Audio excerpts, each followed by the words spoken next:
table. Une émission proposée par Hype FM.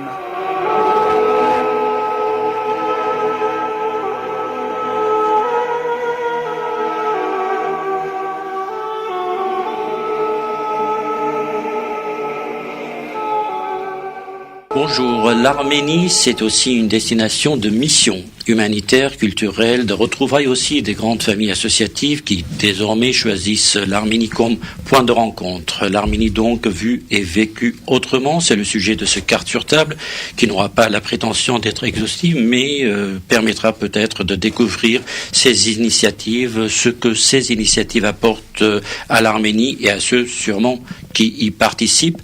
Nos invités sont très nombreux ce matin dans les studios d'AIPFM. Sévan Mardi-Rossian, représentant et présidente de la Croix-Bleue des Arméniens de France, Zaraoui Odabachian de l'UCAP, Jean-Pierre Kibarian ou Chabouk Kibarian de l'UMAF, Jean-Michel Ekerian Haïmed et Giraël Kasparian Terre et Culture. Et nous recevrons tout à l'heure Pegor Harmandayan de la FRA Nourseroun, Sevak Sarikaya de Nazarpek et Boros Marboubian du Homenpen pour parler aussi de la jeunesse. Commençons avec vous, la Croix-Bleue. Et on va poursuivre avec l'UGAB, les grandes associations qui, depuis des décennies, œuvrent en diaspora et depuis 20-25 ans en Arménie et au Karabakh. Alors, il y a eu cette grande fête cet été, les retrouvailles. J'en parlais de tous ces gens qui vont en Arménie pour faire du travail, pour se rencontrer, faire aussi un peu de tourisme. Comment ça s'est passé pour le Home, dont la Croix-Bleue fait partie? Alors cet été, la Croix-Bleue a eu le plaisir de participer donc avec le Home et toutes les croix de secours arméniennes du monde, donc dans 26 pays, à l'inauguration de la maternelle de Stepanakert, donc qui était on a reconstruit la maternelle, donc ça a pris 2 ans de travaux. Et donc le 6 septembre cette année, on a procédé à l'inauguration. Et donc c'était un grand moment puisqu'on s'est retrouvé à presque 450 membres des Croix de Secours du monde entier à Stepanakert, donc à la maternelle. On a également été voir les soldats. Donc c'était très émouvant, une semaine très dense en émotions, en rencontres. Et c'est un projet qui nous tenait vraiment à cœur. Et voilà, auquel la Croix-Bleue est fière d'avoir participé. Alors, Stepanakert, c'est important. Et qu'en est-il des autres endroits? On se pose toujours la question entre Stepanakert et les petits villages. Évidemment, la concentration, naturellement, on va vers les grands pôles. Mais qu'en est-il de l'activité du Home et de la Croix-Bleue ailleurs? Pas forcément cet été, mais d'une manière générale. Alors le Home au Karabakh a un réseau de maternelles donc sociomaïlique dont fait partie celle de Stepanakert. 10 maternelles qui ont été ouvertes à partir de 1998. Dès le début du cessez-le-feu en fait avec l'Azerbaïdjan, le Home a mis en place donc ce réseau de maternelles qui accueille des enfants de soldats décédés, des enfants de soldats handicapés et des enfants de familles les plus nécessiteuses. Donc il y a 10 maternelles dans de nombreux villages, Medstar, Stepanakert, enfin d'autres dans tout le Karabakh, et chaque maternelle est soutenue financièrement par une croix de secours ou des bienfaiteurs autres, mais de toute façon par des croix de secours. Donc la Croix-Bleue, elle a en charge le fonctionnement. Pour être clair, les croix de secours, ce sont les sections du Home, comme la Croix-Bleue en France, voilà. Un peu partout dans donc, le monde. Donc il y a 26 régions, 26 pays, et qui représentent à peu près 15 500 membres. Et donc chaque pays a en charge une maternelle, ou 2 pays pour une maternelle. Voilà. Et donc la France soutient la maternelle. Alors cet été, à Stepanakert, on a vu sur Facebook, etc. Moi, ce qui m'a semblé aussi très émouvant, c'est les retrouvailles de ces dames, généralement 99% de femmes à la Croix-Bleue, qui des États-Unis, d'Australie, de France, du Liban se retrouvent. Qu'en est-il de cette ambiance? Qu'est-ce que ça apporte? Parce que c'est quand même un moment de solidarité, c'est très agréable. Oui. On l'a vu sur Facebook. Quelle était votre émotion à vous sur place? Mieux si vous l'avez ressenti, parce que c'est des moments exceptionnels parce qu'on se rend compte de l'importance de notre association, du travail mené, que ce soit en Arménie ou au Karabakh, mais aussi chacune dans son pays respectif de diaspora. Et c'est quand même des moments d'échange parce qu'on échange bien sûr sur la situation de chaque pays est différent. Le Home en Syrie ne travaille pas dans les mêmes conditions que nous ici en France ou que le Home aux États-Unis, que ce soit côte Est ou côte Ouest, c'est pas du tout les mêmes moyens.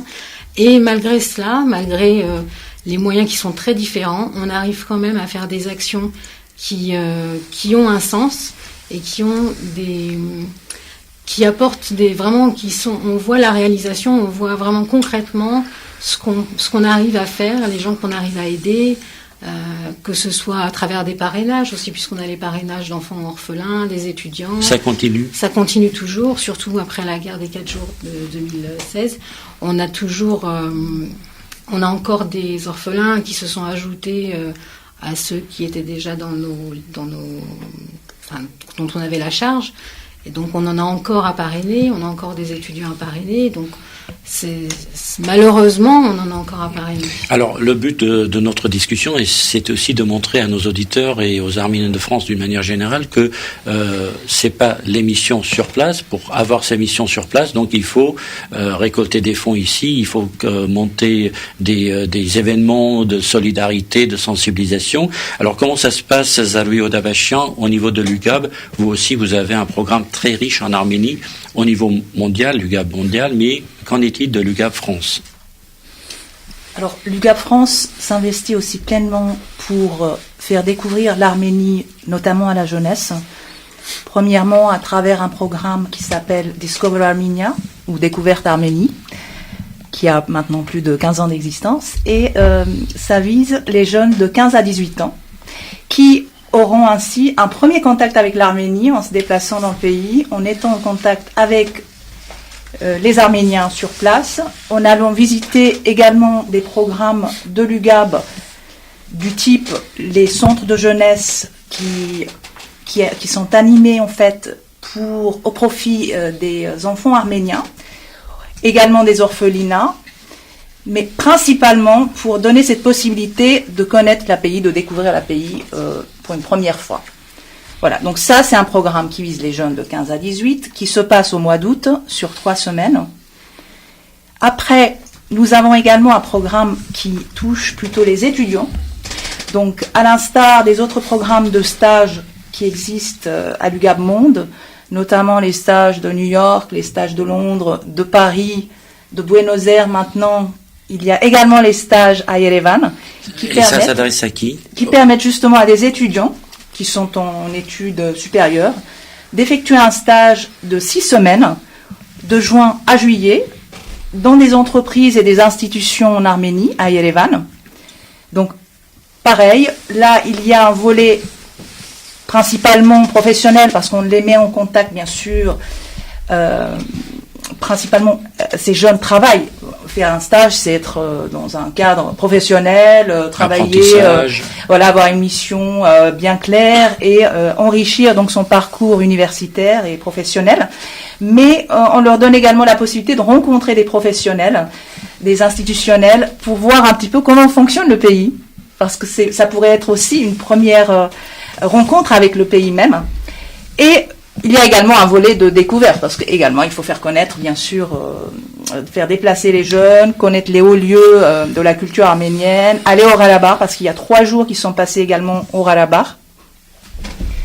Puis après, nous passons à d'autres projets. Nous avons Arménie Terre de Vie, qui est un projet qui a été créé en 2011 par les jeunes de l'UGAB Paris.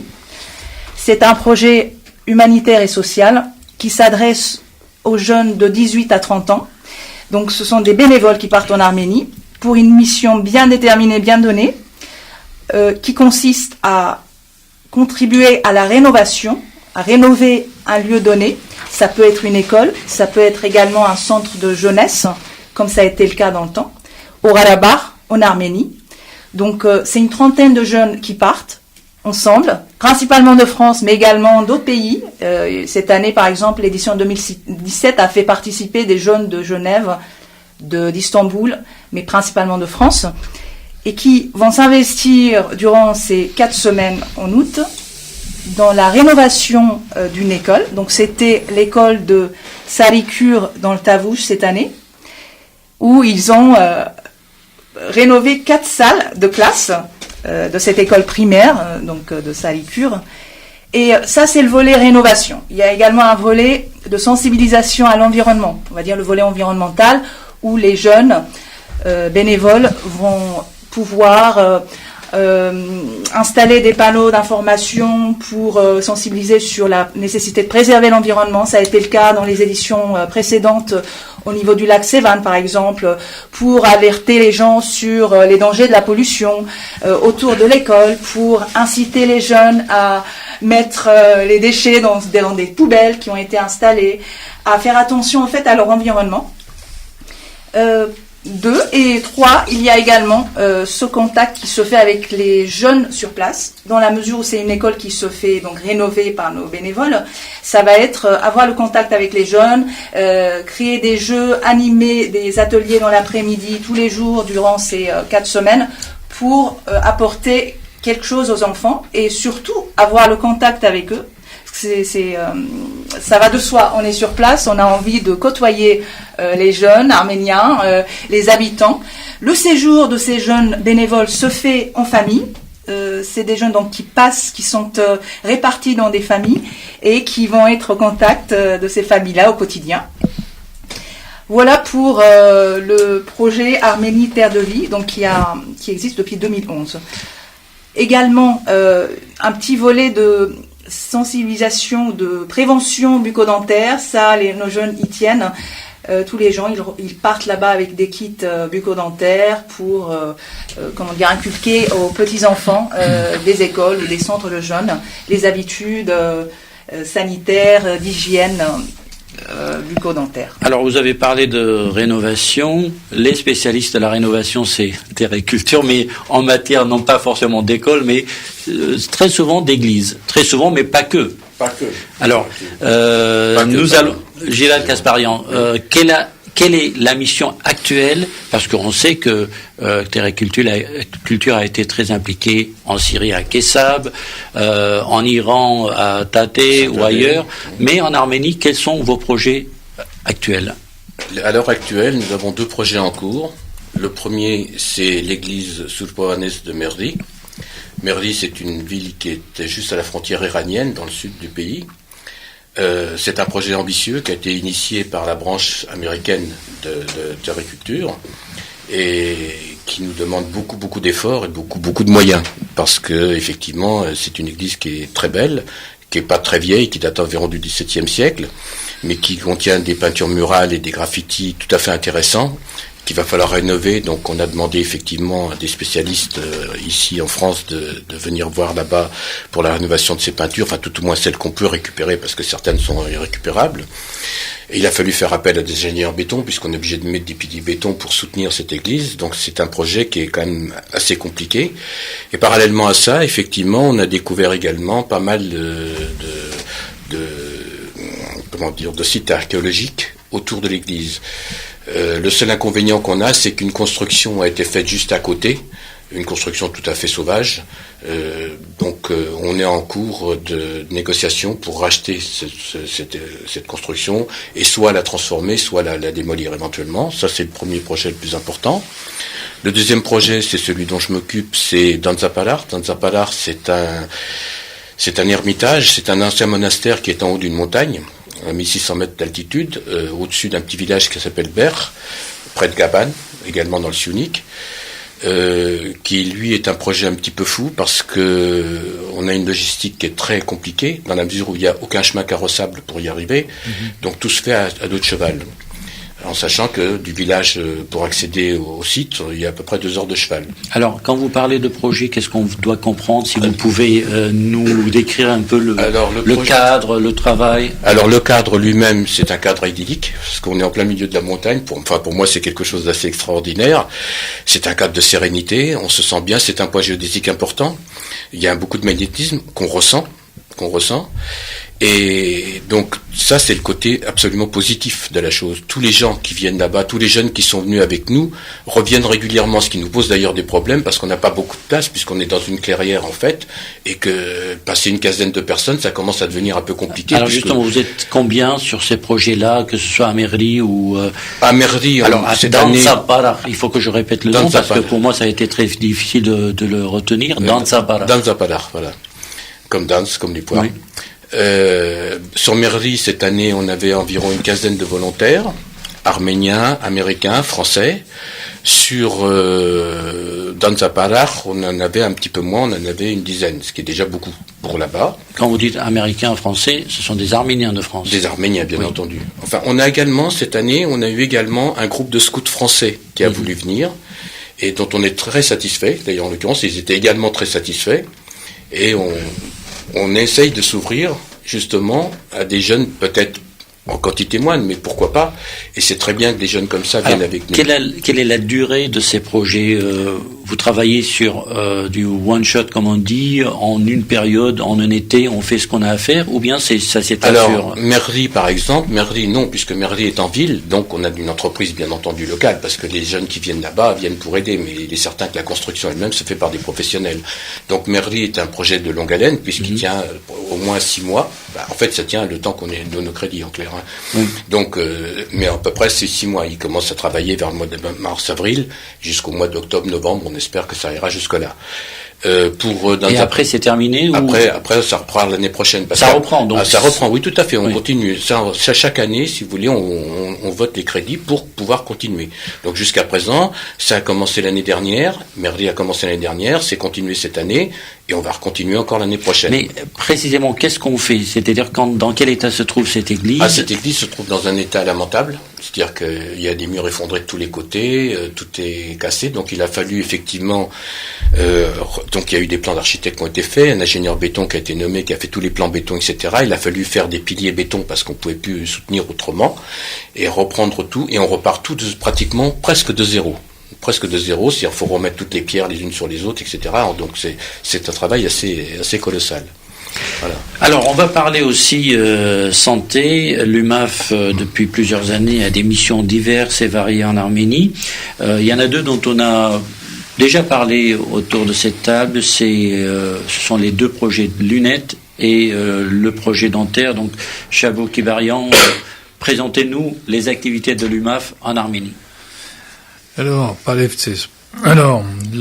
l'Union médicale arménienne de France, c'est la section de Paris, a plusieurs projets qui sont en cours, principalement l'opération Lunette, qu'avait initié Levon Artinian, et Zargatsor, donc chez Sœur Alousiag. Alors, pour ceux qui ne connaissent pas Sœur Alousiag, c'est une association, si on veut, congrégation catholique arménienne, mais qui œuvre depuis le tremblement de terre à Gümri, essentiellement, puisqu'elles sont basées à Gümri. Je dois dire que j'ai visité cet été... C'est là que se trouve la plus grande communauté catholique arménienne d'Arménie. Alors j'ai visité, je dois dire que j'étais très ému quand j'ai vu toutes les réalisations qui ont été faites, c'est quelque chose d'extraordinaire. Même si y a un carnet d'adresses qu'il fallait pour financer tout ça, qui est très important, parce que Zargatsor, c'est la résidence, c'est le centre de vacances pour les enfants défavorisés, qui s'adresse évidemment à tous les enfants, mais principalement de familles désargentées. Quand on parle de Zargatsor, c'est le centre de vacances des non défavorisés en général. Mais il y a un profond contraste. Je dois dire que j'y ai été l'année dernière, mais cette fois-ci j'ai mis les mains dans le cambouis, comme on dit, et on est resté beaucoup plus longtemps que la semaine habituelle. On est resté 4 semaines. Où on a donc, ça nous a permis d'ouvrir un deuxième fauteuil, une deuxième salle. Pourquoi? Parce que les enfants sont là pour 2 semaines. Donc il y a une semaine d'excursion qui est offerte avec autocar, parce que des enfants qui ne sont jamais sortis de leur village. qui vivent d'une façon pas toujours très facile. Il y a des fois même des enfants qui sont même étonnés d'avoir un lit à eux tout seuls, ou d'avoir des repas plusieurs fois par jour. Je dois dire que la congrégation s'en occupe remarquablement. C'est une des plus belles expériences de ma vie. Combien d'enfants? Alors en moyenne, il y a entre 200 et 250 enfants qui viennent, qui ont donc été déjà sélectionnés, si on peut dire, pour éviter justement des abus. Donc il faut des gens, parce que il n'y a pas que les enfants de familles déshéritées, il y a aussi des enfants de familles monoparentales, voire des orphelins ou orphelines. Donc avec des cas sociaux, des fois, qui sont très lourds et très émouvants, parfois, quand on connaît l'histoire qui est derrière. Cette année, c'est pareil, on est retourné, ma femme et moi, pour 3 semaines en principe, on est resté 4 semaines. Ça paraît un peu long quand on y est, mais quand on voit, il faut les aimer, ces gosses-là. Et c'est vrai qu'ils sont extrêmement attachants et ils nous le rendent bien. Alors, dès maintenant, il y a donc deux fauteuils qui fonctionnent. Il y a eu les équipements sont des équipements chinois. Bon, on est en Arménie, c'est pas toujours facile, on n'est pas à Yerevan, quand il manque quelque chose, il faut y aller. Enfin bref, mais bon, on fait avec ce que l'on a. Donc, alors il s'agit de services. Là, on parle de Zargatsol, service dentaire. Oui. Bon, il y a un médecin qui vient, mais ce sont soit des volontaires, mais ils viennent parfois pour 2 semaines. Enfin bon, c'est assez variable. Quelle est la durée de la mission? La mission, en principe, sont des missions d'1 semaine. L'idéal, c'est d'avoir un groupe qu'on prend en charge pendant 2 semaines. Et là, on a eu donc, à titre personnel, deux fois 2 semaines. Il y a eu des amis qui sont venus. Dentistes pour 1 semaine chacun. Et vous êtes combien de l'UMAF à partir? Il y a quelques volontaires, parce que c'est un peu long, et quand on exerce, je sais bien, moi j'ai connu ce problème-là, je pouvais pas m'y consacrer comme j'ai pu m'y consacrer cette fois-ci. Maintenant j'ai pris ce qu'on appelle l'horrible mot de retraite. Ça évidemment permet de relever les manches et puis de repartir. Alors, en fait, vous soignez les enfants qui sont dans ce centre de vacances. Là. Alors, il faut faire très vite. Et là, j'ai été aidé par ma femme qui les a mis en confiance. Il faut faire donc très très vite, puisque n'oublions pas, on a 2 semaines avec des dents dans des états souvent catastrophiques. Alors peut-être que pour des enfants qui voient un dentiste pour la première fois. Absolument. Il y en a certains on voit qu'ils ont été traités souvent bien, mais ce ne sont pas les plus nombreux. Et malheureusement, la majorité ont des dents dans un état catastrophique. C'est-à-dire, je parle de dents définitives, par exemple. C'est-à-dire que les dents, elles ont été extraites. Pourquoi? Parce qu'ils n'ont pas les moyens. Donc on enlève. C'est tout. Alors on se retrouve avec des fois des gosses qui ont... C'est proprement... Bon, j'ai été un peu épouvanté l'année dernière.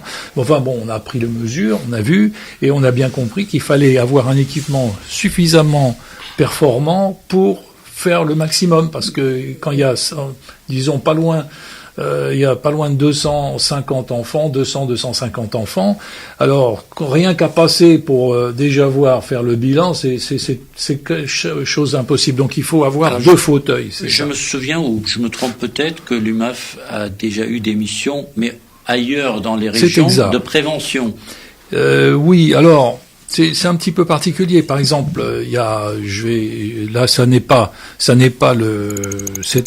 pas le but, mais je veux quand même parler qu'il y a eu un bus dentaire qui existe toujours, qui a eu de profondes réparations, qui est situé au nord de l'Arménie, et par conséquent, qui a quand même, en plusieurs années, puisqu'il y a un dentiste qui est payé par l'association, ainsi que son assistante, qui fait très bien son travail, et le dentiste aussi, d'ailleurs. Narek. Bon, ça c'est pour clore la parenthèse. Il y a aussi une autre mission qui est à Gümri, à Spitak, qui a été donc où les praticiens sont payés par l'UMAF. Les deux praticiens sont payés par l'UMAF, ainsi que les assistantes. Donc ça fait 4 personnes, plus le médecin traitant, qui est également payé par l'association, salaire et charge. Bien. Par contre, les frais généraux sont payés par une association protestante. parle des frais d'entretien, de gestion, etc. Bien.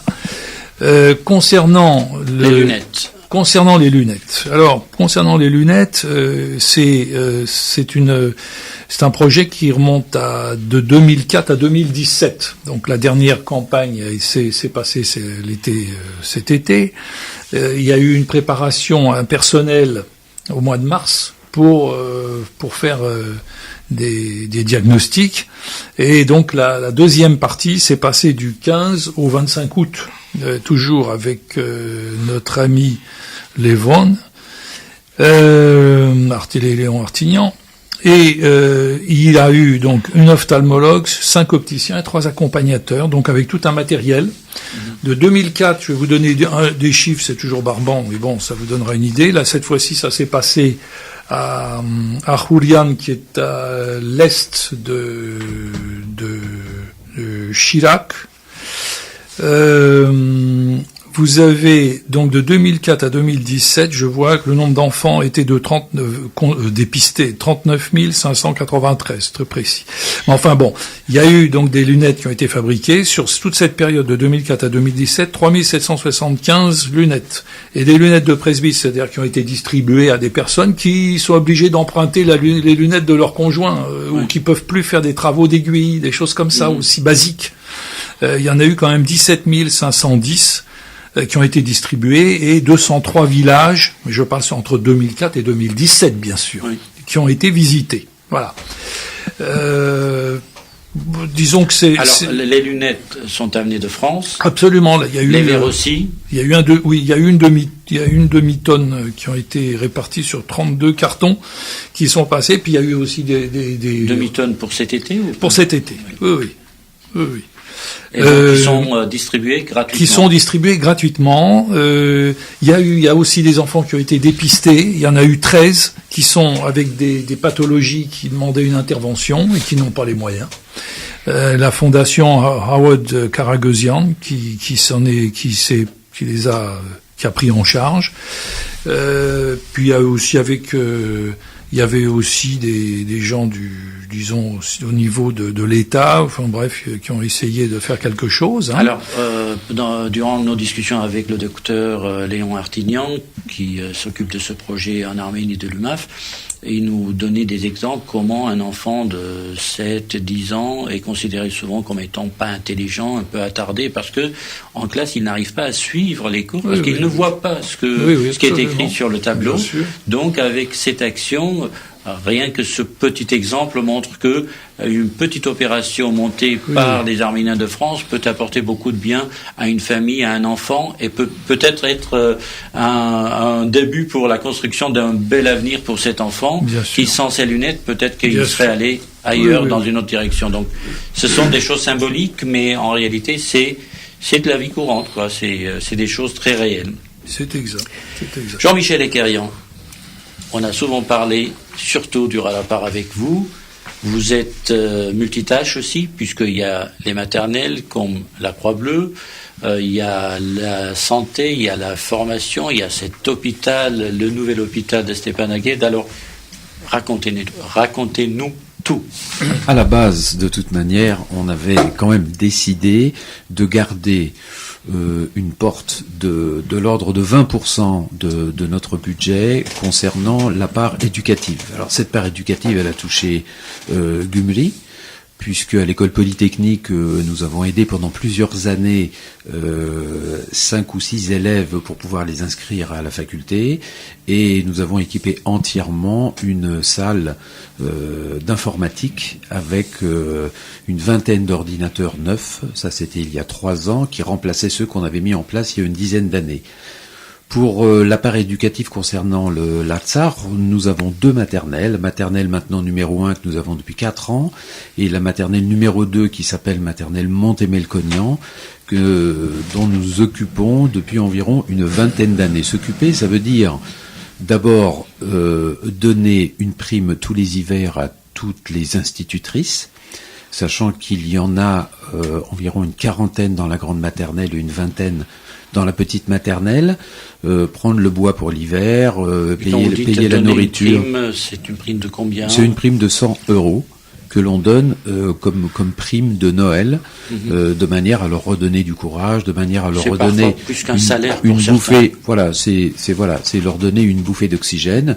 C'est quelque chose qui nous a semblé être complémentaire au reste et que nous poursuivons, puisque c'est un petit peu une injection aussi de devises dans la ville de Martuni. Donc ça concerne la ville de Martuni.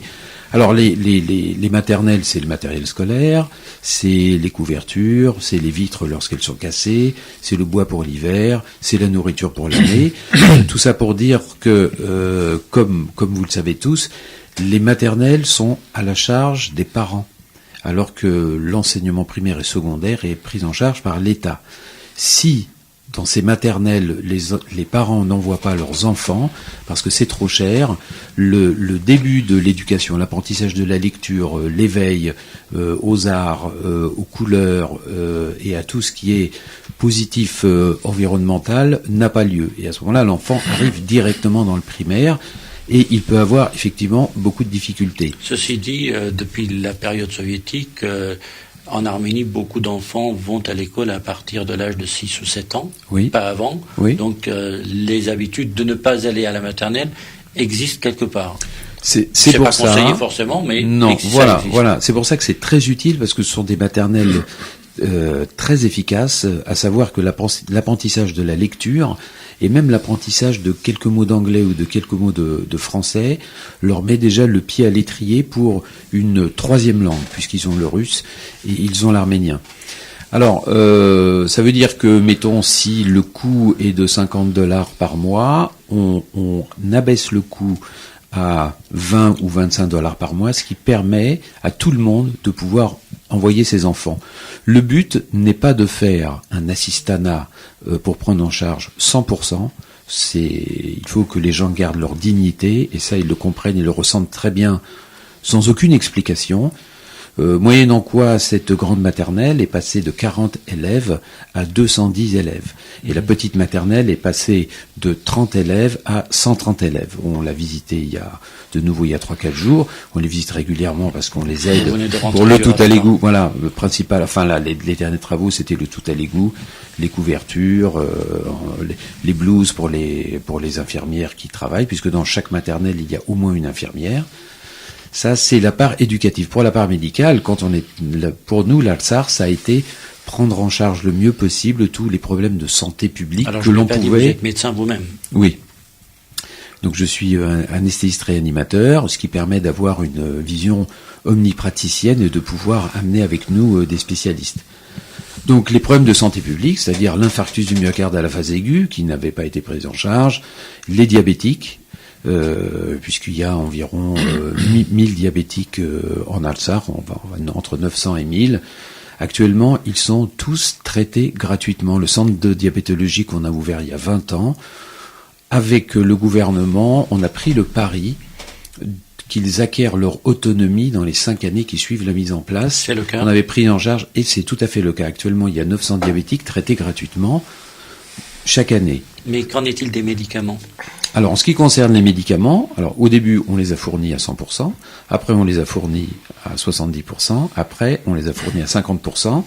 Maintenant, on leur donne simplement le gap qui se passe pendant l'hiver, c'est-à-dire qu'il y a un petit trou pendant l'hiver d'approvisionnement, où on approvisionne le centre. Alors, tout ça pour vous dire aussi que les problèmes de santé publique, ça touche beaucoup de gens. C'est important de les prendre en charge rapidement, comme l'infarctus du myocarde, comme la chirurgie que l'on fait dans le nouvel hôpital de Stepanakert, mais qu'on a fait dans l'ancien pendant une vingtaine d'années, parce que l'ancien était fonctionnel, même s'il était assez délabré extérieurement, avec les rafistolages successifs et les apports de matériel, ainsi que celui de l'hôpital de Khojalu au départ, ils ont pu traiter quand même convenablement les gens. Alors, je vais ouvrir une petite parenthèse, c'est que le pourcentage de diabétiques en France tourne autour de 4%.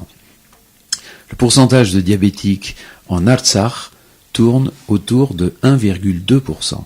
Tout ça parce que ils ont encore gardé des règles d'hygiène alimentaire qui sont tout à fait révélatrices du chiffre de diabétiques.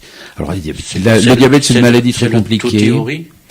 C'est le taux, c'est le taux que nous avons mesuré. Non, c'est le taux théorie, je dis. Ah oui, c'est le taux théorie peut-être. Alors c'est peut-être le taux théorie. En tout cas, je ne sais pas s'ils en boivent beaucoup ou pas beaucoup. Taux théorie, ça sert effectivement à beaucoup de choses et peut-être aussi à ça. Alors tout ça pour dire que ils ont quand même gardé une hygiène qui se répercute. Le diabète, c'est une maladie qui est quand même très compliquée, qui touche beaucoup d'organes, et on s'est rendu compte que 2 ans après l'ouverture du centre de diabétologie, le taux d'amputation était passé d'environ 40 par an à 2 par an. Donc ça voulait dire qu'ils utilisent très bien toutes les données qu'on leur a fournies. Et bien entendu, tout ça, ça passe par de l'enseignement. C'est HiMed. Ça fait partie de notre projet. Maintenant, les d'autres associations ont certainement fait des choses, mais en ce qui concerne le diabète, à notre connaissance, on n'avait pas d'autres interlocuteurs en dehors des frontières de l'Artsakh.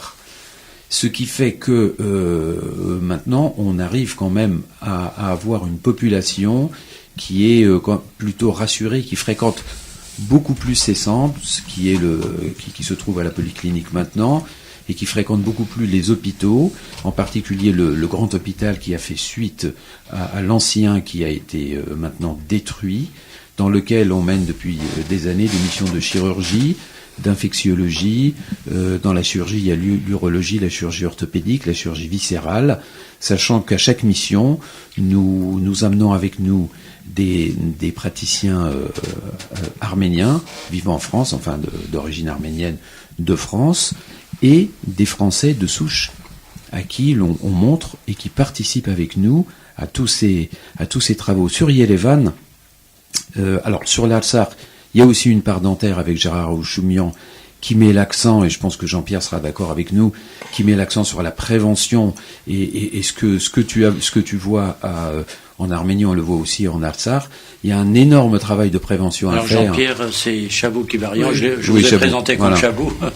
C'est aussi Jean-Pierre. Et là, le docteur Gérard Arouchoumian fait depuis des années, voire même des dizaines d'années, un travail de soins, d'enseignement et de prévention qui est exceptionnel, qu'il fait aussi à Yerevan. Et actuellement, à Yerevan, nous avons, en dehors de Gérard Aouchoumian, qui nous a rejoint maintenant il y a quelques années, Serge Dermateosian, qui est kinésithérapeute et qui travaille à l'hôpital militaire et qui est d'ailleurs actuellement, où il fait un travail remarquable de kinésithérapie, réhabilitation et rééducation, en particulier pour les grands traumatisés, y compris, bien entendu, ceux de la guerre des 4 jours d'avril 2016.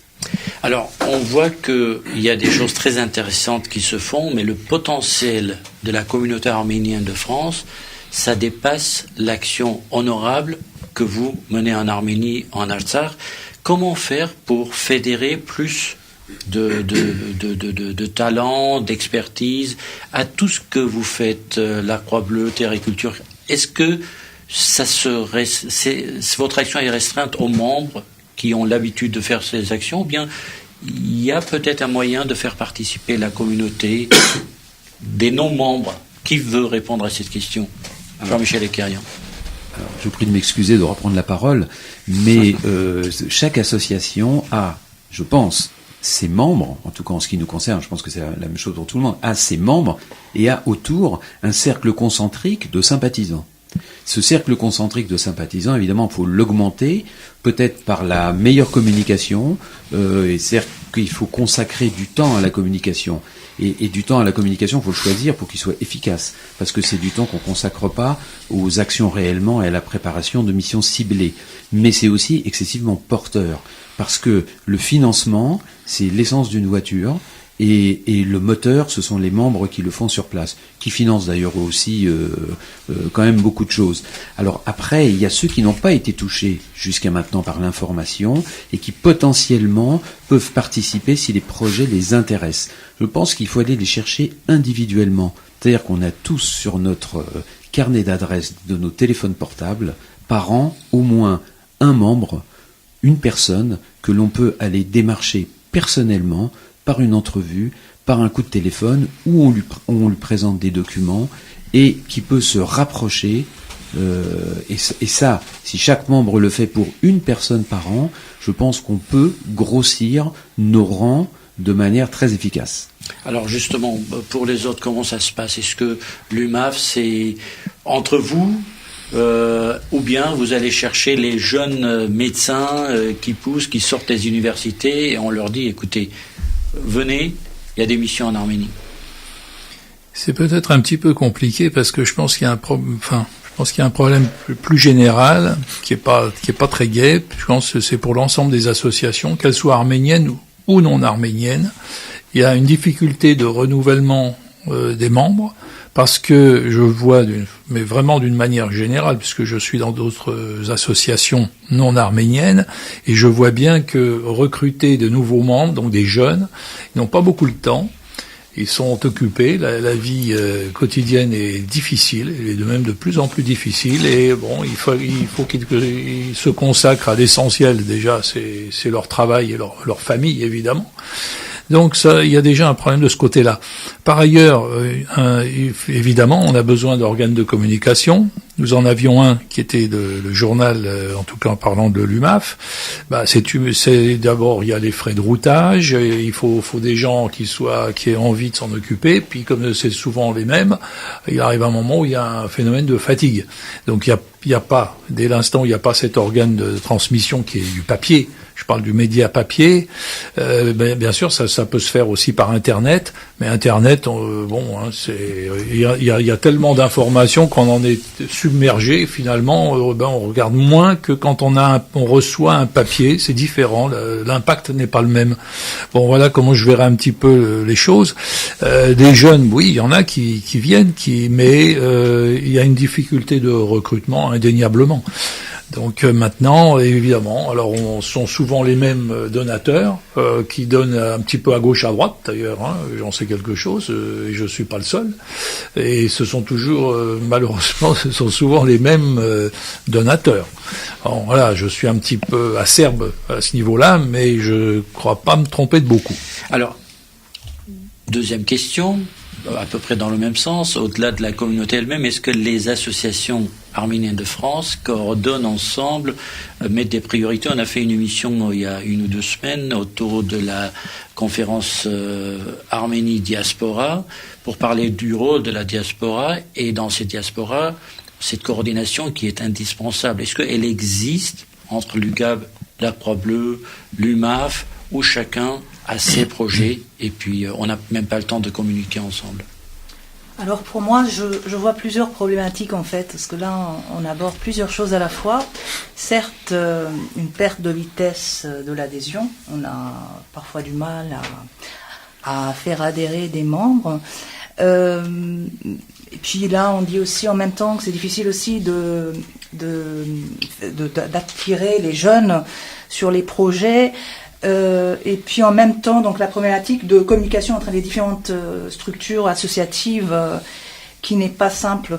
Je pense que, en fait, parfois on néglige l'importance de consacrer, et là, du temps à non seulement la réalisation des projets, la définition même des projets en amont, mais il va de soi qu'aujourd'hui, une structure professionnelle qui veut fonctionner normalement avec des objectifs, une mission, des objectifs et puis des résultats derrière, doit aussi consacrer du temps à l'aspect communication, l'aspect relations publiques, parce qu'il y a tout l'intérêt d'aller toucher les gens pour les faire venir sur les projets, les faire investir. Je pense à des individus, mais également la nécessité d'aller aussi vers les autorités publiques pour trouver peut-être des fonds publics, du mécénat public, en dehors des donations, donc voilà. Et en même temps, l'aspect implication des jeunes, c'est aussi permettre aux jeunes d'être informés de ce qui se passe, créer peut-être des plateformes pour parler de ces projets qu'on réalise et voir aussi comment eux, ils peuvent proposer des choses. Parce que parfois, on est un peu dans une logique de cloisonnement. Je pense qu'il faut porter la parole un peu plus loin. Pour répondre à votre question, on se coordonne parfois avec des associations, mais ce n'est pas quelque chose de systématique qu'on fait dans notre fonctionnement. Il m'arrive d'avoir, par exemple, des gens de la Croix-Bleue sur le volet bourse d'études pour coordonner, voir qui sont nos étudiants respectifs pour faire le meilleur choix et la meilleure sélection.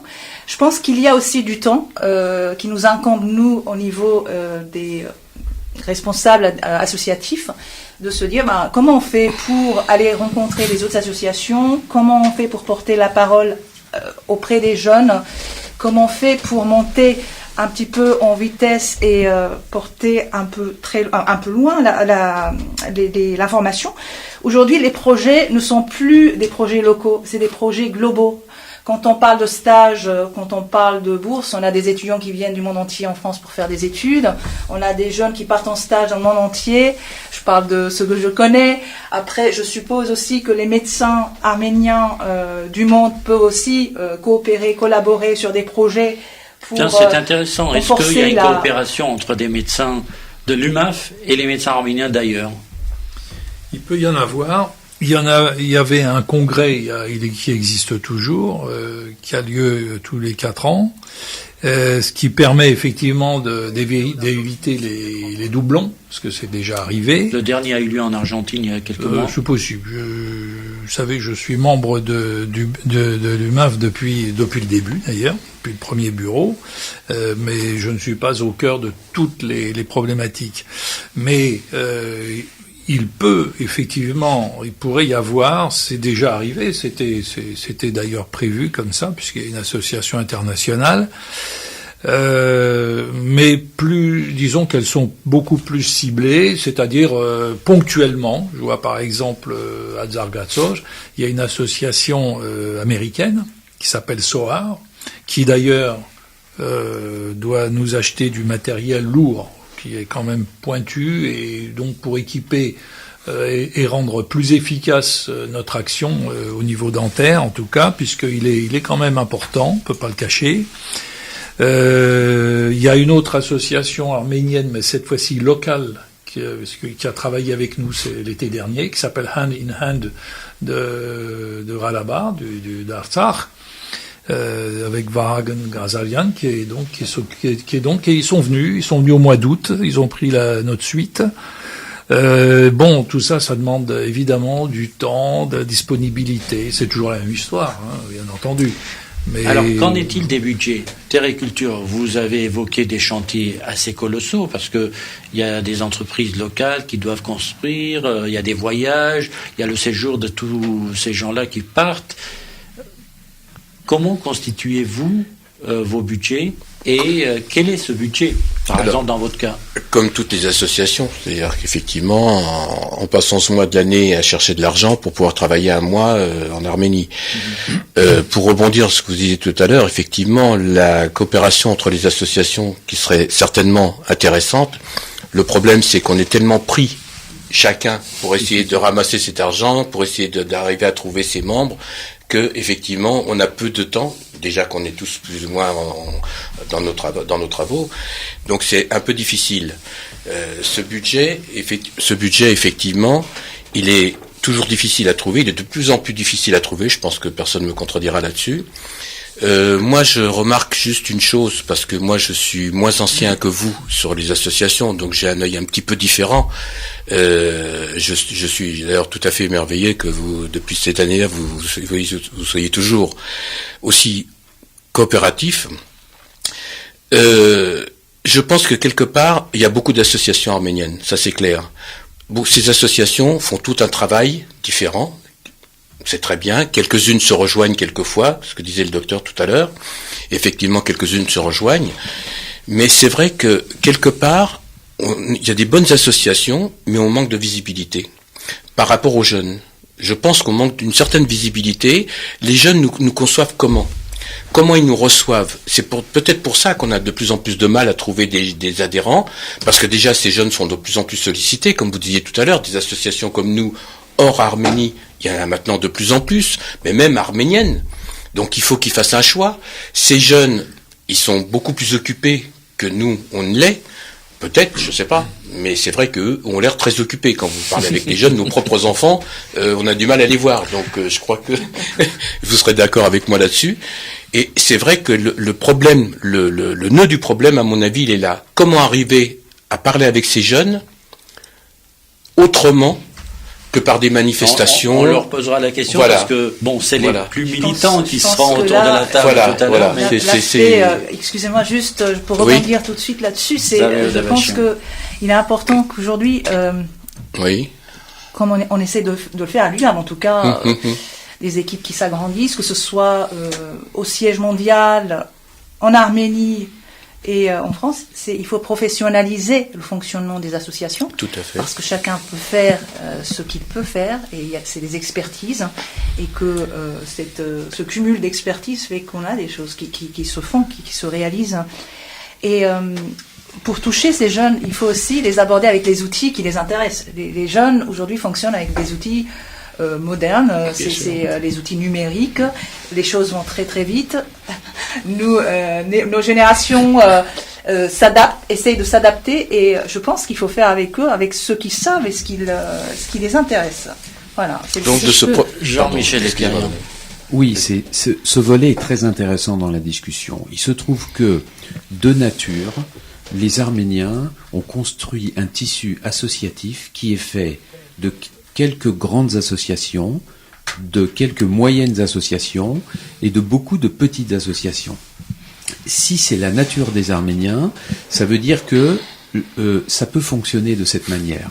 Alors, il y a le résultat final d'essayer de trouver des outils pour communiquer sur un large spectre, mais il y a aussi sur des projets ponctuels de le faire à deux associations, de manière à pouvoir unir ses forces. J'ai omis tout à l'heure de parler du grand centre de cancérologie à Stepanakert qui a été ouvert et que nous avons fait conjointement avec le Fonds arménien de France. C'est un exemple de collaboration que chacun de vous a déjà très probablement fait, et en utilisant cette nature et ce tissu associatif, on peut dire que ça marche très bien. Ce centre de cancérologie, qui est là maintenant quasiment terminé avec du matériel lourd, avec un schenk qui est magnifique, c'est fait avec un grand donateur, plusieurs petits donateurs, le Fonds arménien de France, Haïmed, et puis pourquoi pas, on peut parler de choses que moi je ne connais pas mais que vous avez fait vous de telle manière. En ce qui concerne les jeunes, le problème est réel, mais on se heurte à la difficulté de l'éducation qu'ils ont reçue. Si les jeunes ont eu, de par leurs parents et leurs grands-parents, une approche de l'arménité et de la culture, c'est beaucoup plus facile. Si on essaye de les faire venir alors qu'ils ont 0 approche ou 1% d'approche, c'est quand même beaucoup plus difficile. C'est pour ça qu'on se heurte. Moi-même, j'ai eu un exemple très récent dans le service où il y avait 2 externes d'origine arménienne que j'ai essayé de chauffer, de réchauffer, etc. Ils avaient une réelle envie, mais ils m'ont dit clairement, on ne m'a rien appris, on ne nous a rien appris, donc c'est difficile, par où commencer? Alors évidemment j'ai pris le temps de leur expliquer, j'espère qu'il y aura un résultat, mais on se heurte à cette semence affective, culturelle et intellectuelle qu'ils n'ont pas eue. Sévan Mardi-Rossian, et on va conclure avec ce premier tour de table pour accueillir les jeunes et parler et leur poser les mêmes questions et voir ce qu'ils pensent de vous, les grandes associations. Oui, donc nous, je voulais signaler qu'on avait travaillé avec l'UMAF il y a 2 ans pour acheter une ambulance pour la Syrie, justement, et que c'était un très beau projet. Et en ce qui concerne les jeunes, c'est vrai que on est jeunes aussi, on va pas se le cacher, mais c'est vrai qu'il faut utiliser les réseaux sociaux qu'ils utilisent. Enfin, nous, on a commencé avec Facebook il n'y a pas très longtemps, parce que justement, on sait qu'ils suivent Facebook, donc on essaye de. Non, mais il y a des associations qui ont de beaux sites, une dynamique sur les réseaux sociaux. Le problème, c'est qu'il faut toujours remettre à jour les sites internet, ce que de nombreuses associations font, parce que c'est vrai que, je vois le cas de la Croix-Bleue, on a un site qui est quand même un petit peu ancien, qu'on remet à jour en ce moment, mais ça prend du temps tout ça, et c'est vrai que les jeunes, comme on dit, sont toujours occupés, mais je crois aussi qu'il faut réussir à leur montrer, parce c'est vrai qu'ils voient pas toujours la finalité de ce qu'on fait quand par exemple pour ce qui est de la Croix-Bleue, je parle de ce que je vois le plus souvent, lorsqu'on organise un repas, voilà, ils voient les sections de la Croix-Bleue font des repas. Mais il faut voir ce qui vient après. Ces repas, ils servent à collecter des fonds pour les actions sociales de l'association, pour pouvoir aider les familles des soldats en Arménie, pour pouvoir donner des bourses d'études aux étudiants ici. Donc, je pense que voilà, c'est ça. Il faut réussir à leur montrer tout ce qu'on fait, et que ce qu'on fait, c'est pas seulement un repas, une conférence, ou voilà, il faut voir au-delà de ça. Le mot de la conclusion, Gilles Kasparian. Je rebondis un peu sur ce qu'a dit Madame tout à l'heure, c'est-à-dire qu'effectivement, Madame Zavi, pardon Madame, je pense qu'effectivement le bénévolat, au sens propre du terme, a fait un peu son temps, qu'on est obligé de plus en plus de se professionnaliser, que c'est vrai qu'on n'est pas tout à fait adapté à ces techniques, et que j'espère que les jeunes qui viennent derrière nous, eux le seront. Et d'autre part, je pense que le meilleur moyen d'attirer ces jeunes vers nous tous, parce qu'on est tous, je pense, tout à fait respectables, c'est peut-être de leur donner du rêve, ce qu'on n'est peut-être pas tout à fait capable de faire à l'heure actuelle. Et de leur donner du rêve, c'est pas simplement effectivement leur dire voilà, il y a ci, il y a ça, peut-être leur donner des projets plus ciblés plutôt que des généralités. Je pense. Maintenant, voilà. Mais il faut que ces jeunes... Chabot qui varie en votre mot de conclusion. Je crois qu'il y a un consensus là-dessus, c'est-à-dire qu'effectivement, on en arrive aux mêmes conclusions. À savoir, comme Jean-Michel Ekarian disait, effectivement, c'est également ce qu'on leur donne comme éducation. Je veux pas parler de ma personne, enfin en tout cas de ce que nous avons eu avec nos fils, mais bon, ils ont pu aller en Arménie quand ils avaient une vingtaine d'années, et quand ils ont été à l'ambassade, travailler à l'ambassade d'Arménie, tout ça, enfin acquérir cette notion, et je sais très bien que eux sont très profondément, ressentent très profondément ce qu'est très arménien. Est-ce que les choses vont se prolonger? Je parle très volontairement de ce cas. Est-ce que les choses vont se prolonger? J'ai aucun de mes petits-enfants qui parlent arménien. Ils savent, ils ont conscience de ce qu'ils sont. Ça oui, on fait tout ce qu'on peut, bien entendu. Mais est-ce que les choses suivront? Je ne sais pas. Donc ça c'est vrai que ça c'est déjà le premier pas. Le deuxième point, bon effectivement peut-être est-ce la fin du bénévolat? Je n'en sais rien. Mais si on fait appel à des volontaires qui sont payés, on a effectivement à ce moment-là on va payer des professionnels. Mais bon il y a une question de budget d'une part et peut-être de motivation. C'est différent. Quand je parlais de professionnalisme, c'était uniquement pour la communication. Pas oui, pour le bénévole, pas pour le bénévole, pas pour écraser le bénévolat, voilà, bien sûr. Oui, le mot de la fin, Zario Davashian, pour conclure. Alors moi, je dirais que nous gardons espoir, nous faisons avec ce qu'on a. Jusque-là, je pense que les associations, quelles qu'elles soient, de France ou d'ailleurs, ont fait preuve de réussite, de volonté, et ce qui fait que les choses avancent aussi. On est fiers de ce qui est réalisé, et on continuera. Après, il y a une idée qui me vient comme ça, grâce à cette émission, je me dis que ça serait peut-être bien de créer un forum, je dirais pas petit, un forum représentatif des associations arméniennes de France, qui pourrait se dérouler, par exemple, dans un cadre jeune. Je pensais à la maison des étudiants arméniens. On pourrait imaginer, par exemple, un forum sur un samedi ou un dimanche. Un samedi, parce que c'est un samedi, ça bouge. Où les gens, samedi, on fait connaître. Il y a carte sur table. Vous nous rejoindrez après. Où on pourrait déjà faire connaître entre nous nos actions, et puis les présenter aux jeunes, et puis essayer d'attirer du monde de l'extérieur et interagir avec la jeunesse. Parce qu'aujourd'hui, il y a une centaine d'étudiants d'origine arménienne sur la cité internationale. Et ça pourrait être un début d'une forme de coopération en termes de communication. Voilà, donc je vous remercie aussi de votre invitation, Vartan, à IPFM.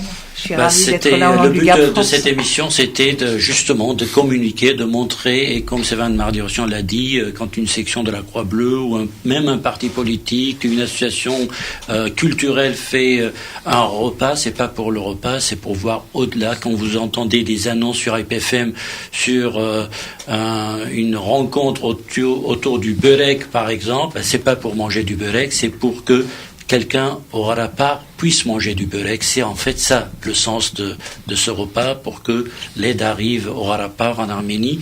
Je vous remercie pour cette participation. Nous allons avoir une pause musicale pour permettre aux jeunes de prendre votre place, et je leur poserai toutes les questions que vous avez sûrement envie de leur poser sur leur engagement. Merci pour votre invitation. Merci.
Chers auditeurs, nous reprenons le cours de l'émission Carte sur table, et les jeunes nous ont rejoints. Alors, autour de cette table, Pegor Harmandayan, représentant la FR Norserun, Sevak Sarikaya, représentant Nazarpek, et Beros Mahboubian, représentant Romenetmen, Paris-Egak. On va parler des actions, non pas en France, mais en Arménie et en Artsakh. Alors, commençons avec le Romenetmen. Le Romenetmen, on a vu donc Boros Mahboubian, toute cette grande famille se retrouver en Arménie cet été, et pas que cet été bien sûr, c'est devenu presque une tradition. Des milliers de jeunes, c'est le cas de le dire, c'est une grande fête, et moi j'ai très envie qu'on parle de ça. C'est-à-dire, il est possible à titre associatif, mais aussi à titre familial et d'anciens camarades de classe, de se dire, écoutez, ça fait 20 ans qu'on ne s'est pas vu, on va en Arménie, les retrouvailles vont avoir lieu à Yerevan l'été prochain. Donc, comment ça s'est passé pour le Romenetmen? Eh bien, écoutez, déjà bonjour à tous. Ça s'est très bien passé. Donc, cet été, nous sommes allés en Arménie. La délégation parisienne, et je dis pas française, parisienne, on était 46 personnes, pardon. Et pour la première fois dans l'histoire, on avait une délégation française de 3 villes. Ah. Il y avait Paris, donc, Valence et Marseille. Donc c'était historique. Parce que le Romenetmen en France s'agrandit. Exactement. C'était les 10e Jeux Pan-Romenetmen, où chaque branche du Romenetmen dans le monde s'est réunie en Arménie pour... Combien de personnes en tout 1250 personnes. Quand même. 1250 personnes venant de tous les continents, Australie, les Amériques, du Nord, du Sud, Europe, Moyen-Orient, Russie, et on peut dire de l'Afrique, si on compte l'Égypte. Et c'était une très très grande fête. C'est-à-dire que il y avait plusieurs tournois. Nous, la France, on participait au basket, au football, à l'athlétisme, à la natation et aux échecs.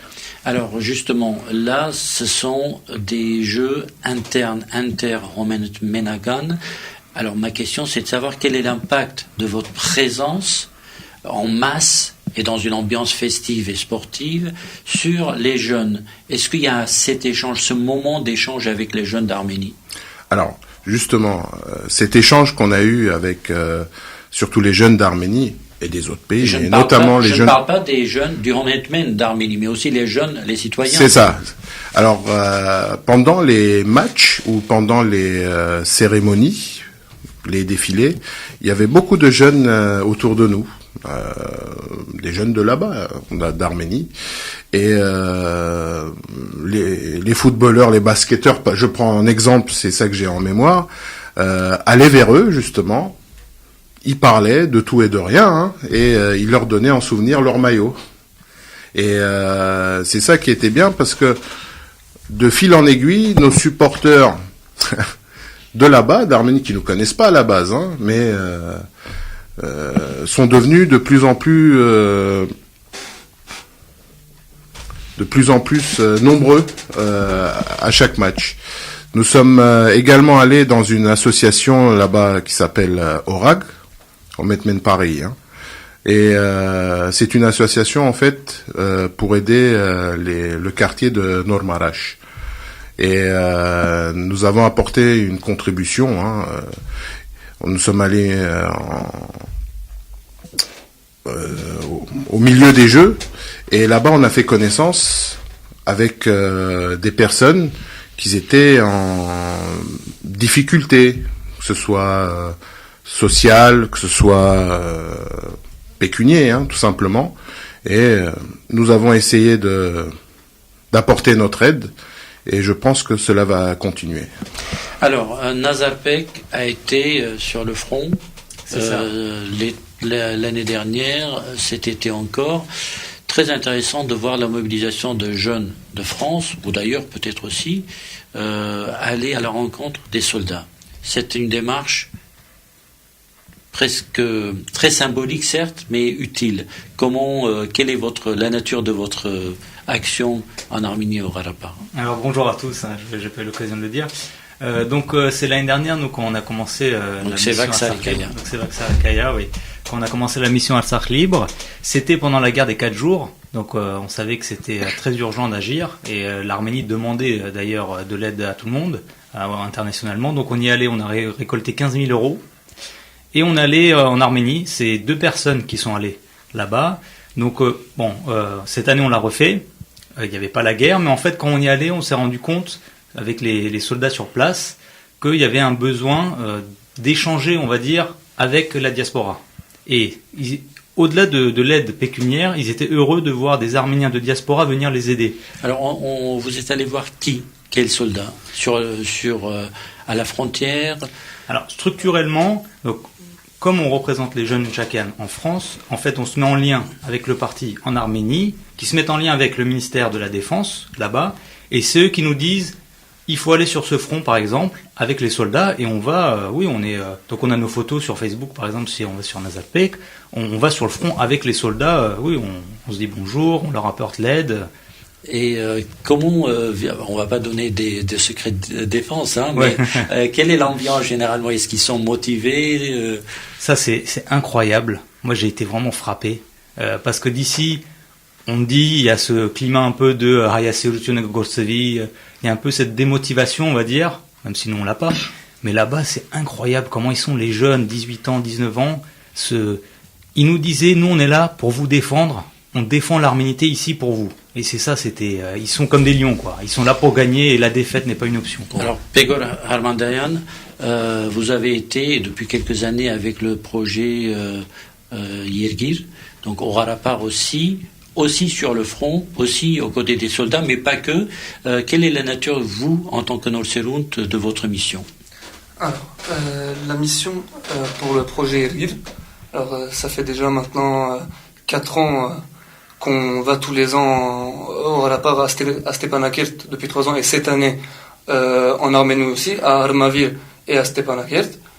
Alors la nature de la mission c'est d'aller là-bas et organiser un centre de loisirs, on va dire, un centre de loisirs où on interagit avec les enfants de quel âge? De 8 à 16 ans. Voilà, on essaie de leur transmettre des valeurs sociales. Par exemple, on avait sur l'écologie, sur l'arménité, sur plein de choses, sur la corruption. Et voilà, comme dans un centre de loisirs, on joue avec eux, on essaie d'interagir avec eux. Et finalement, on se rend compte que on apprend plus sur nous-mêmes qu'on leur apprend quelque chose en fait. C'est eux qui nous apprennent des choses au final. Alors que nous, on y va... Qu'est-ce qui fait la différence, je pose la question à vous deux, entre les jeunes de l'Artsakh, et je ne parle pas que des soldats, et les jeunes de la diaspora. Je parle des jeunes de la diaspora qui sont motivés, qui sont militants, qui sont dans le monde associatif. Quelle est la marque de différence? Alors, pour moi, la marque de différence, c'est que ils sont moins dans le besoin pas de reconnaissance, mais de batailler pour garder leur arménité, parce qu'ils sont déjà en Arménie ou en Artsakh. Et si je puis dire, ils sont plus engagés, dans un sens. Ils sont plus volontaires. Quand moi je parle des jeunes soldats, par exemple. Et pour le reste aussi, ils sont plus engagés, plus dans une certaine dynamique de défense. Dans le cadre de l'Artsakh, ça c'est dans le cadre de l'Artsakh, oui. Et c'est vague. En termes d'Artsakh, oui, je suis assez d'accord avec ce qu'il vient de dire, parce que en diaspora, nous, on cherche la survie, entre guillemets, parce qu'on n'est pas dans le pays. Donc forcément, on apprend l'arménien, on est beaucoup plus hayasel, on essaie de se montrer. Et là-bas, ils le vivent tous les jours, ils n'ont pas besoin de survivre. Donc c'est ça qui... Mais c'est vrai que les soldats, ils sont comme nous. J'ai pas trop senti quand moi j'étais avec les soldats, je me sentais un peu pareil en fait. En termes d'arménité, je sentais qu'on était de motivation, on était à, je sais pas, 3000 km l'un de l'autre, mais on avait le même sève, quoi. Peut-être que si on prend les témoignages sur les soldats de la guerre d'avril 2016, ceux qui sont battus et sont tombés, d'autres qui sont blessés, ceux qui sont toujours en vie, on voit tous ces récits sur leur courage, sur leur...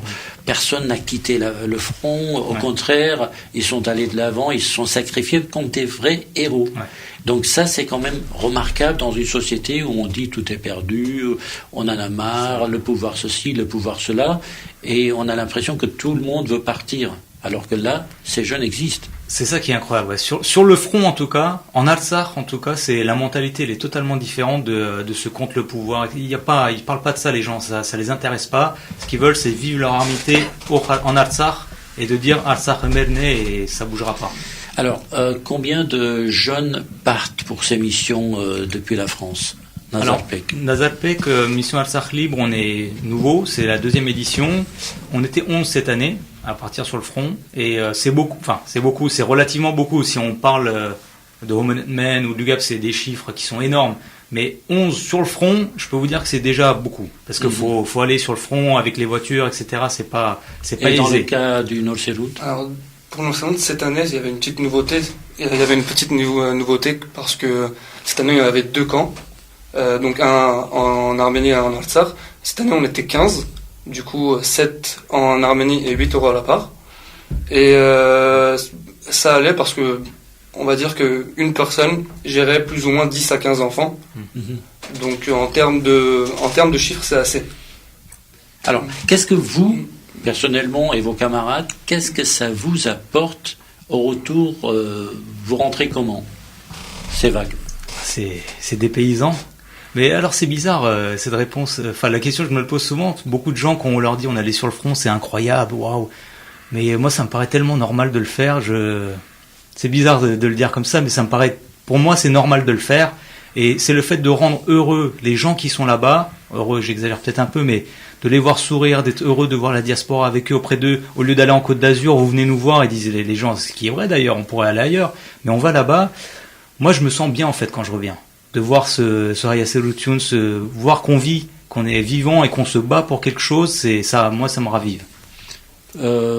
C'est pas la première expérience pour le Nord-Serut, mais qu'est-ce qu'on amène avec soi? Vous l'avez dit tout à l'heure, c'est eux qui nous apprennent des choses, et parfois ce sont des enfants ou les adolescents, mais j'ai envie de dire aux autres jeunes qui n'ont pas eu l'expérience d'aller passer une semaine ou un mois en Arménie ou en Artsakh, de partager cette expérience, d'où mon intérêt à vous entendre sur cette question. Alors, on en ressort un petit peu changé parce que, par exemple, en Artsakh, je vais prendre l'exemple de l'Artsakh, ils n'ont pas la mentalité de sortir de l'Artsakh. C'est-à-dire que pour eux, voilà, leurs parents, leurs grands-parents se sont battus pour cette ère-là, et pour eux, c'est impensable de partir d'Artsakh.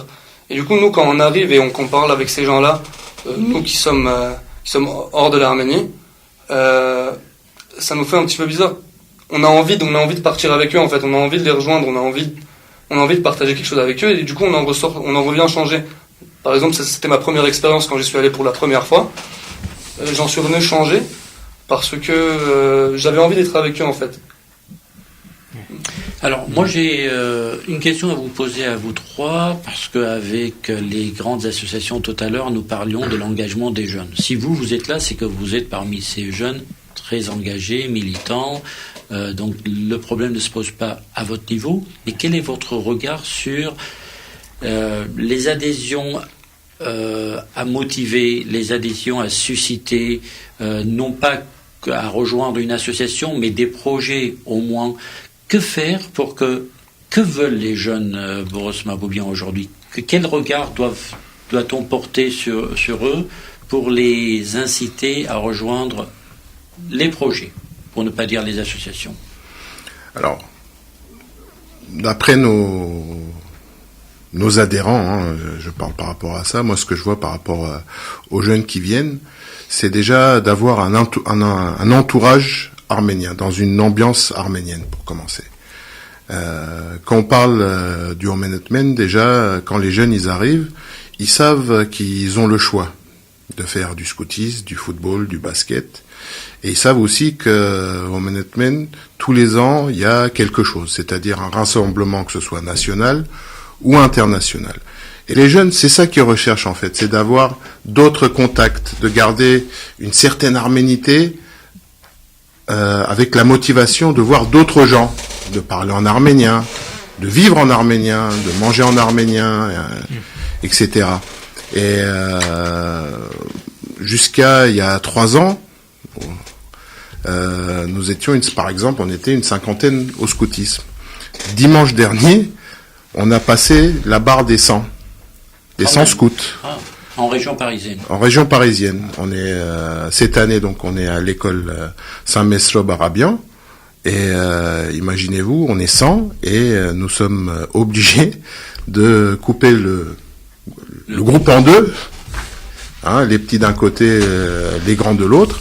Et ce que je vois par rapport à leurs activités et la motivation du fait de venir, ben c'est tout simplement les activités et leurs amis. Alors, et l'Arménie dans tout ça, justement, parce que le sujet de l'émission, oui, c'est d'amener les Arméniens de France en mission en Arménie. Alors, cette année, Homenetmen va fêter son 100e anniversaire. Donc ça, pour l'année prochaine.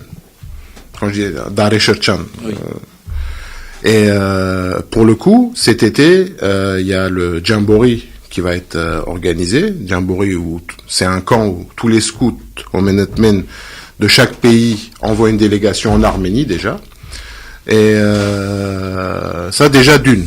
Donc ça, le camp, ça va se faire, c'est un rassemblement super. Mais il va avoir un projet justement, comme il y a eu il y a 4 ans et 8 ans, c'est d'envoyer, de scinder tous les groupes, on sera à peu près pareil, hein, entre 1000 et 1200 scouts, et de scinder en groupes, et de les envoyer dans des régions et dans des endroits où il y aura un besoin d'aide.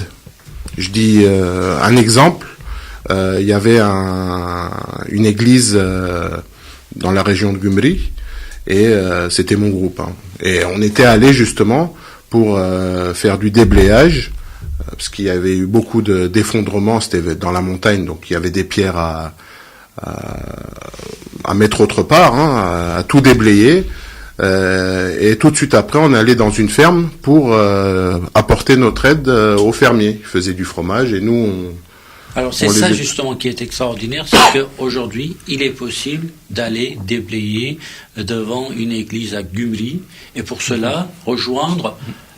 Alors, je pose la question, est-ce qu'il faut être en Ménagane pour rejoindre ce projet, ou est-ce que des bénévoles peuvent dire, je viens vous rejoindre? Alors, pour être scout, faut être membre. Parce que ça, c'est les scouts qui font. Les bénévoles, je pense que ceux qui veulent faire ce genre d'action, mais qui n'ont pas forcément envie d'être scouts, nous avons d'autres associations auxquelles on peut les aiguiller. Mais je pense que chaque Arménien, c'est un devoir ou pas, chacun pense différemment, mais doit porter sa pierre à l'édifice pour faire quelque chose en Arménie. C'est pas seulement restant. Comme il l'entend. Voilà, c'est ça. Alors justement, les projets d'avenir, parlons-en, parce qu'on est dans un moment de communication. Comment ça va se passer pour les années à venir, en tout cas pour l'été prochain, et d'ici là, il faut ramasser de l'argent. Combien vous avez amené avec vous, Sevak Sarikaya, pour Nazarpek, pour cette mission? Cette mission, on a été à 5 000 €. Voilà, on avait réuni 5 000 €. On espère faire mieux chaque année. Après, on est tributaire en fait de ce qu'on reçoit, donc on ne sait pas. On verra, on va mener notre campagne. Alors, quelle est la campagne suivante? Est-ce que elle sera de la même nature? On pense à la faire évoluer un peu pour aider aussi les villageois sur le front. Voilà. En plus, parce que la vraie problématique en Artsakh, c'est les villages frontaliers qui se dépeuplent totalement, parce que les gens ils en ont marre de se prendre des bombes, surtout après la guerre des 4 jours. Comme dans la région de Talish qui s'est vidée. On était allé à Talish, c'était un mais drame. bon, on a l'impression que même si la population n'est pas retournée complètement, mais il reste en Artsakh en tout cas. Voilà, il reste en Artsakh, mais il y a une réhabilitation des maisons, des écoles qui ont été touchées par la guerre en avril dernier. Pegor Harmandayan, qu'allez-vous faire l'année prochaine? Alors, ça va être sur le même format. Ça va être 2 camps. Donc le projet Yergil. Le projet Yergil.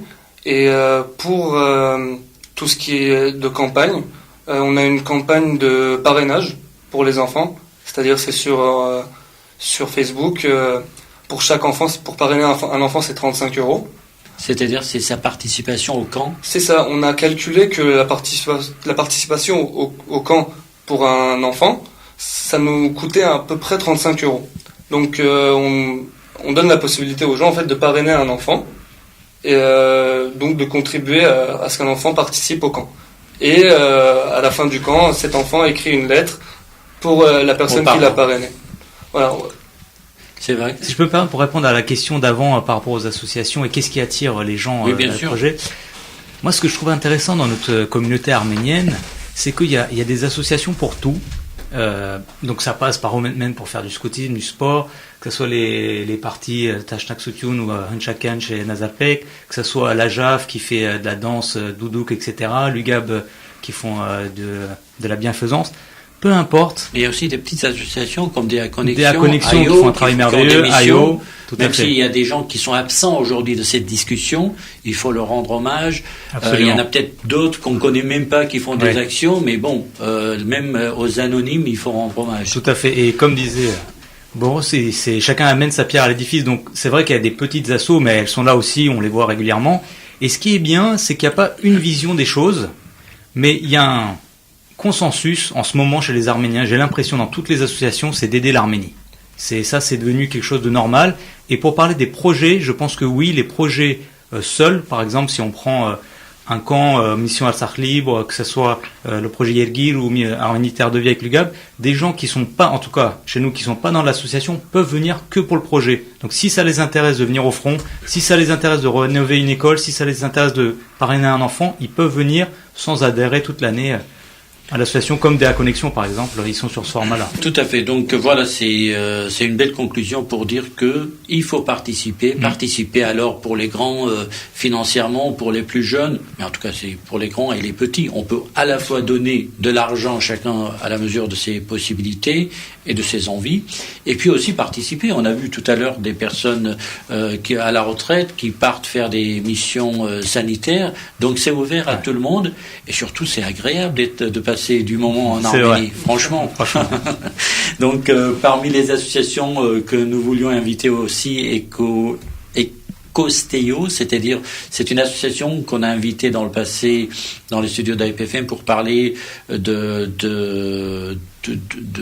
d'apport médical en ostéopathie, et c'est quelque chose de nouveau qui se développe dans le monde entier, mais aussi en Arménie. Ça n'existe presque pas selon l'expertise, en tout cas le savoir-faire américain ou français. Donc cette association présidée par Samuel Adjakian est en Arménie pour la 3e année, et la plupart des membres de l'association, ce sont des jeunes médecins ou étudiants en ostéopathie, mais français, qui n'ont pas forcément de lien avec l'Arménie, et qui font des missions en Arménie. Donc ça aussi, ça existe, ça aussi c'est beau.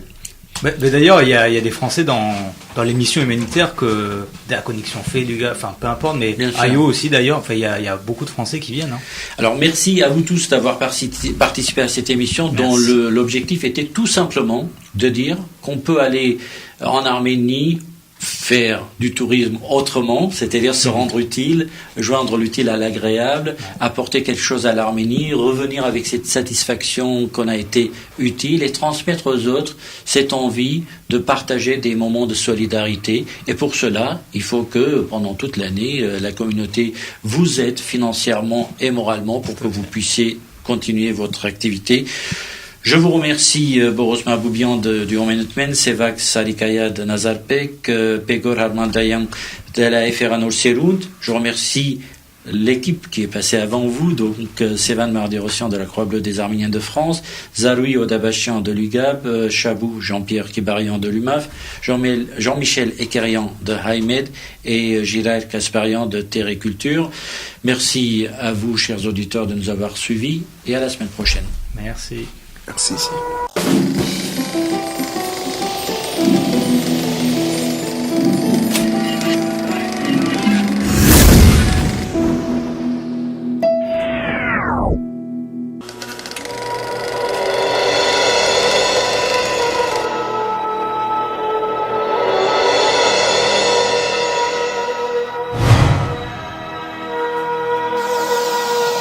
Carte sur table. Une émission proposée par Hype FM.